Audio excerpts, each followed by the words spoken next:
नमस्कार दोस्त, आज आपका फिर स्वागत है हमारे इस टेलीकॉम न्यूज़ चैनल में। तो दोस्तों, आज हम फिर एक बहुत बड़ी बिग न्यूज़ देने वाले हैं। जी हाँ, आज हम बीएसएनएल के बिग न्यूज़ के बारे में चर्चा करने वाले हैं, जिसमें हम लाए हैं आपको सैलरी के बारे में चर्चा, 4G के बारे में चर्चा होगी और सबसे बड़ी बिग जो है VRS2। जी हाँ, VRS2 के बारे में भी आज हम चर्चा करेंगे कि सरकार की दृष्टिकोण क्या है, VRS2 क्या अब आने वाला है या इसके बारे में आपको ज़्यादा से ज़्यादा जानकारी आज हम देने वाले हैं इस वीडियो में। तो जी हाँ, बीएसएनएल की बहुत सारे न्यूज़ हम आज आपके रिक्वेस्ट है, आज पूरा वीडियो देखिएगा। और एक रिक्वेस्ट है, यदि आप हमारे चैनल पर नए हैं या हमारा वीडियो देख रहे हैं लेकिन अभी तक आपने सब्सक्राइब नहीं किया है तो एक बार सब्सक्राइब कर दीजिएगा। तो चलिए शुरू करते हैं। आज हम बीएसएनएल रिवाइवल मंदी की स्थिति में है। जी हाँ, बीएसएनएल का जो रिवाइवल प्लान है वह मंदी की स्थिति में है। कर्मचारियों को एक बार फिर कंपनी की सुरक्षा के लिए बाहर आना होगा। जी हाँ, कर्मचारियों को अब एक बार फिर लड़ना होगा। कंपनी को बचाने के लिए उनको लड़ना ही होगा, जैसा कि पहले किया गया था। कई वर्षों तक कर्मचारियों द्वारा बहुत संघर्ष और बलिदान के साथ सरकार ने 23/10/2019 को बीएसएनएल रिवाइवल पैकेज की घोषणा करने के लिए मजबूर किया। यदि हम पैकेज के कार्यान्वयन का विश्लेषण करते हैं तो 4G सेवाओं को शुरू करने और ऋणों को साफ करने के लिए भूमि मुद्रीकरण के सबसे महत्वपूर्ण प्रस्ताव 20 महीने बाद भी नहीं होते हैं।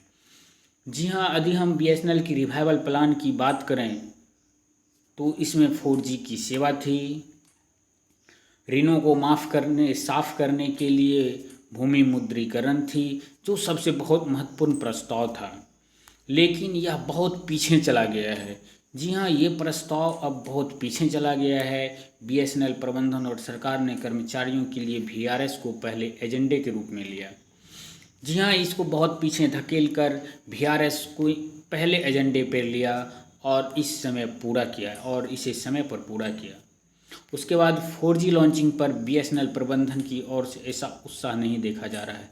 जी हाँ, जिस तरह उन्होंने जितना एनर्जी उन्होंने VRS पे लगाया उतना एनर्जी वह 4G लॉन्चिंग पर नहीं लगा रहा है। 2 से 3 महीने के समय के साथ 4G संगत उपकरणों वाले बीएसएनएल नेटवर्क को अपग्रेड करने के बजाय, जी हाँ, यदि अभी जो परंपरागत नेटवर्क है यदि इसे 2 से 3 महीना लगा दिया जाए तो यह 4G में अपग्रेड हो जाएगा। लेकिन ऐसा नहीं करके प्रबंधन 9,000 करोड़ के नए टेंडर की तलाश कर रहा है और उसकी अपग्रेड लागत निविदा लागत की 20% से कम होगी। जी हाँ, अभी जो अगर अपग्रेड कर दे तो उसका जो लागत होगा वह 20% कम होगा अभी जो टेंडर चालू किया जाएगा। जबकि नई निविदा में कम से कम 2-3 साल लगेंगे। जी हाँ, यदि यह अभी जो नेटवर्क है बीएसएनएल का, इसको अपग्रेड कर दिया जाए तो 2 से 3 महीने में पूरा हो जाएगा। लेकिन सरकार ऐसा नहीं कर, 3 साल समय लग जाएंगे। हमने पहले ही 20 महीने खो दिए हैं। जी हाँ, 20 महीने तो पहले ही हम खो चुके हैं। इसी तरह एक और महत्वपूर्ण प्रस्ताव भूमि मुद्रीकरण ने गति नहीं पकड़ी है। जी हाँ, जिस तरह से 4G की गति नहीं पकड़ रही है उसी तरह से भूमि मुद्रीकरण की गति नहीं पकड़ रही है। मेहनत की कमाई बैंक ऋण को चुकाने, वेतन भुगतान और अन्य महत्वपूर्ण परिचालन खर्चों को अलग रखने के लिए कर रही है।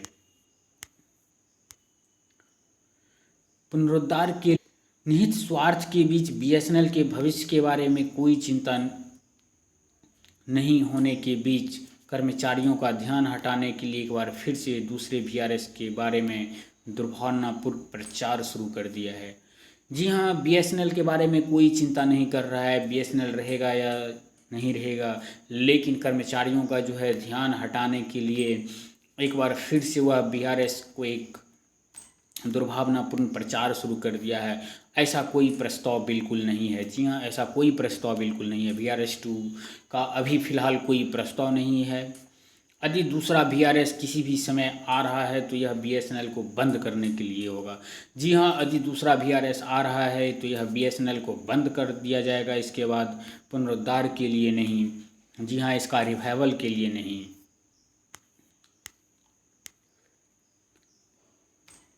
वीआरएस के प्रचार करने वाले निहित स्वार्थों को यह समझना चाहिए कि एक और वीआरएस के बाद बीएसएनएल अब पैन इंडिया ऑपरेटर के रूप में नहीं रहेगा। जी हाँ, यदि एक और वीआरएस आता है तो यह पैन इंडिया के रूप में नहीं रहेगा और कई युवा अपनी नौकरी खो देंगे। जी हाँ, कई युवा कर्मचारी जो है वह अपनी नौकरी से हाथ धो लेंगे अगर दूसरी कोई वीआरएस योजना आती है तो। प्रबंधन विजन और भविष्य के रोड मैप से पूरी तरह गायब है। जी हाँ, प्रबंधन का विजन जो है भविष्य में बीएसएनएल को किस तरह आगे ले जाएं, इसकी रूपरेखा से पूरी तरह अलग है। मेन पावर की कमी और फंड की कमी के कारण ट्रांसमिशन नेटवर्क बिगड़ रहा है। जी हाँ, मेन पावर की कमी और फंड की कमी के कारण ट्रांसमिशन जो है उसका नेटवर्क बिगड़ रहा है, लेकिन यह प्रबंधन की प्राथमिकता नहीं है। लेकिन प्रबंधन इस पर ध्यान नहीं दे रहा है। शुद्ध परिणाम यह है कि खराब बैकहॉल कनेक्टिविटी के कारण एफटीटीएच कनेक्शन भी सरेंडर कर रहे हैं। जी हाँ, खराब बैकहॉल के कारण और कनेक्टिविटी अच्छी नहीं रहने के कारण एफटीटीएच कनेक्शन भी सरेंडर हो रहे हैं। क्लस्टर रखरखाव बीएसएनएल के लिए एक और बड़ा दायित्व बन गया है। सेवा की गुणवत्ता से समझौता हुआ, जिसके परिणाम स्वरूप लैंडलाइन और ब्रॉडबैंड कनेक्शनों को बड़े पैमाने पर डिसकनेक्शन हुआ है। पुनर्गठन में बिछड़ना, कई महत्वपूर्ण पदों को वर्षों से खाली छोड़ना सेवाओं को बुरी तरह प्रभावित किया है। क्षेत्र की आवश्यकताओं पर ध्यान देकर उपलब्ध कर्मचारियों का न्यूनतम पुनर्योजन के माध्यम से युक्तिकरण नहीं किया गया। वरिष्ठ स्तर के पदों जहां बीएसएनएल का कोई अधिकारी उपलब्ध नहीं है कि सुरक्षा के लिए पुनर्गठन एक उपकरण बनता जा रहा है, जैसा कि हमने पहले के पुनर्गठन के अभ्यासों में देखा था। साथियों, बीएसएनएल हमारे सामने मर रहा है। जी हाँ, बीएसएनएल हमारे सामने मर रहा है। इसके लिए जिम्मेदार सरकार और बीएसएनएल प्रबंधन है। जी हाँ, बीएसएनएल में अभी जो स्थिति है उसका जिम्मेदार सरकार और सिर्फ बीएसएनएल प्रबंधन है।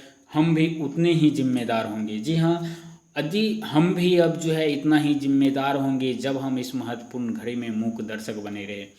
जी हाँ, यदि सभी बीएसएनएल कर्मचारी इस महत्वपूर्ण घड़ी में मूक दर्शक बना रहा, देखते रहा क्या हो रहा है बीएसएनएल में, तो इसका जिम्मेदार बीएसएनएल कर्मचारी भी होगा जब बीएसएनएल का भविष्य दांव पर लगेगा।